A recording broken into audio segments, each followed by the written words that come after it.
el reflujo mínimo. Más adelante vamos a ver que existe un método que se conoce como el método de Underwood, que nos permite calcular la relación de reflujo mínimo empleando una ecuación más amplia, más larga. Por los momentos, tenemos que trabajar con un método gráfico como el que veíamos en consideración.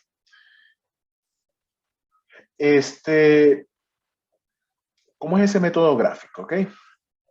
Bueno, ese método gráfico parte de la condición pinch. Entonces, por ejemplo, cuando tenemos una curva de equilibrio como la que estamos observando en este gráfico, simplemente cuando la curva de alimentación intersecta la curva de equilibrio, encontramos el punto pinch, este punto P, que la pendiente o el intersecto que tiene esa línea nos permite determinar la relación de reflujo, y es la que se considera como relación mínima de reflujo. ¿Qué significa este punto pinch? ¿Okay? Como la línea de alimentación está intersectando la curva de equilibrio,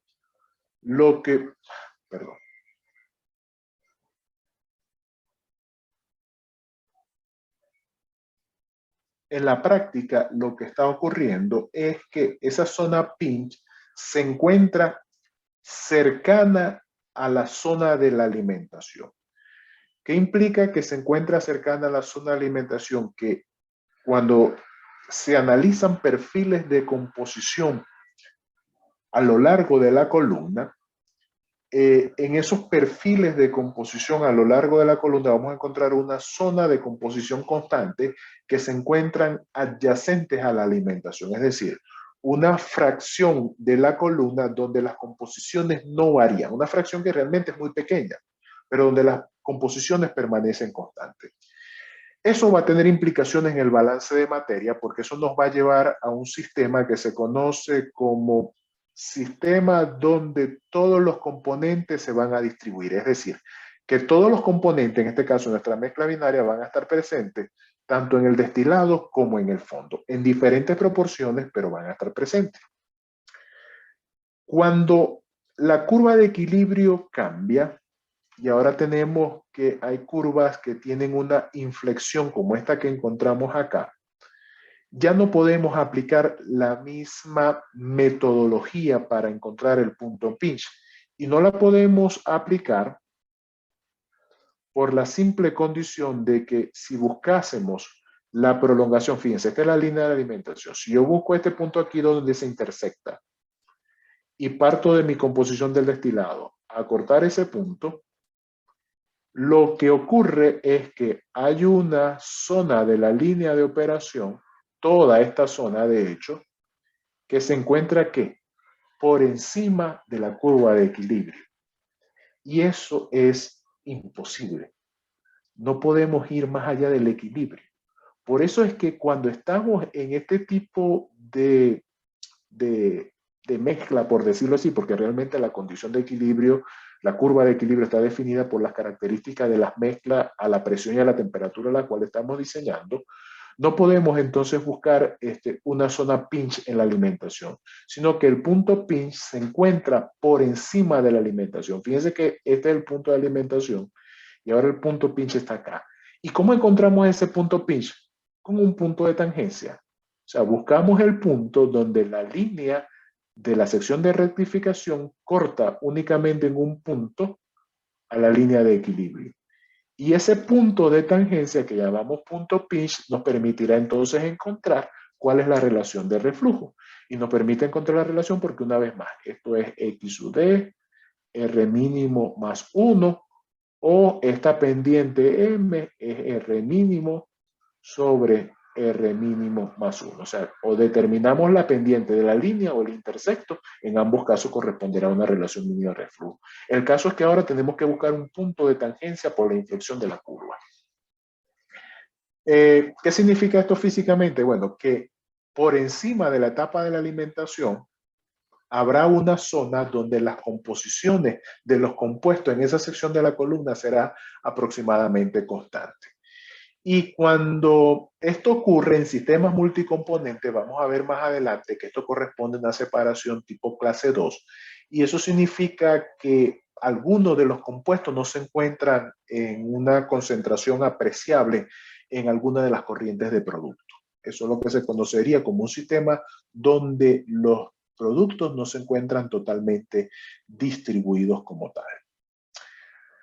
Bueno, para ya culminar con la parte teórica de este tema, de manera de que ustedes el fin de semana puedan trabajar los talleres que están en la plataforma y el próximo martes podamos tener una sección práctica. Lo único que nos falta por hablar de esta parte es de los condensadores. Y les comentaba que podemos estar en presencia de un condensador total o de un condensador parcial. Simplemente el condensador total, lo único que ocurre es que toda la corriente que sale del tope de la columna, esa corriente de vapor es condensada totalmente. Entonces, de tal manera de que los dos productos que extraemos en una mezcla simplemente es líquido, líquido que retorna a la columna, y el destilado será un producto líquido también. Es decir, ocurre la condensación total del vapor. Y en el caso de un condensador parcial, lo que ocurre es que hay una condensación parcial, es decir, la corriente que sale del condensador es una mezcla líquido-vapor. Como es una mezcla líquido-vapor que se encuentra en una condición de equilibrio, esto corresponderá entonces a una etapa de equilibrio. Entonces, ¿cuál es la diferencia? Que cuando tengo un condensador total y hago el cálculo del número de etapas por el método, por ejemplo, de McKay-Till, y encuentro, necesito 15 etapas, esas 15 etapas ideales van a estar en la columna. Pero cuando mi condensador es parcial y por McKay-Till determiné 15 etapas, eso significa que tengo 14 etapas en la columna, porque el condensador parcial es una etapa adicional de equilibrio. ¿Okay? Eso es en términos del conteo total del número de etapas. En un condensador parcial, entonces, al número de etapas totales que he determinado, tengo que restarle una para saber cuántas etapas va a tener la columna. Porque esa etapa que le estoy restando es la que corresponde al condensador parcial.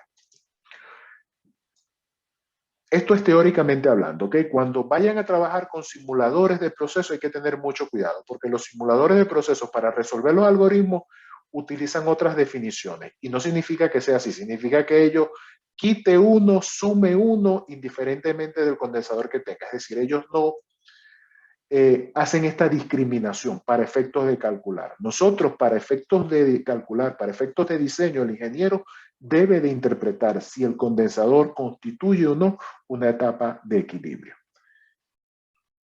¿Qué pasó? ¿Qué va a ocurrir entonces gráficamente en este método de McKay-Till con esa etapa de equilibrio? Fíjense que esta primera etapa que está acá es la que va a corresponder al condensador parcial. Y el segundo escalón que tengo acá es el que va a corresponder a la primera etapa de la columna. Entonces, cuando hay un condensador parcial, el primer escalón me va a representar las composiciones a las cuales sale de ese condensador la mezcla que estoy condensando. En tanto de que este punto que está acá me va a representar ¿qué? Las composiciones que hay en la primera etapa de equilibrio de la columna. Esa es la diferencia que debemos de hacer cuando tenemos un condensador total o parcial. Cuando fuese total, simplemente este punto que tengo acá ya va a corresponder a las composiciones que hay en la primera etapa que sale. Bueno, esta es una representación, esto es el ejemplo 7.2 del CIDER, por ejemplo, este es el caso más simple. En el caso más simple tengo entonces la primera etapa que está acá, como tengo un condensador parcial, este primer escalón que tengo acá va a representar las composiciones que salen del condensador parcial. Solamente, idealmente,